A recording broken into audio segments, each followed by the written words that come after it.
doble yung damit ko. Malamig dito. Dito sa may, anong tawag doon? Sheraton Cornish. Ay, sabi ng driver kanina kasi ang lawak ng Cornish, hindi na iba-iba pala ang pangalan.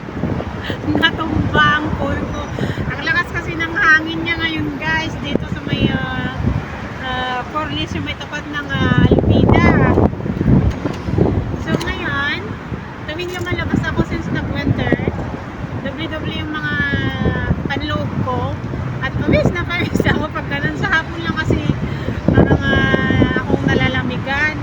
So ngayon, dalawa lang yung ano ko, damit ko. Makapal naman to. Yung nga lang mahangin ngayon dito. Talagang ano siya. Pero maraming naka-t-shirt. Siguro ano lang, dito lang sa kuwan ng dagat. Kasi maraming naka-t-shirt at mga nag-uuting, marami ring mga dumadaan, ganyan.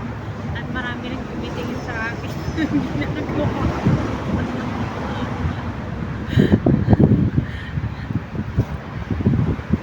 Tapos pag may dumaan na kuwan na lalaki na mag-isa lang, kunwari may kausap ako kung parating na ako sa mga ganyan. Kasi alam nyo yung iba kasi mga yung mga ibang lahi pag mag-isa sila, mag-isa ka rin, parang lumalapit sila kasi makipag-usap. Ayaw kong may kausap ako.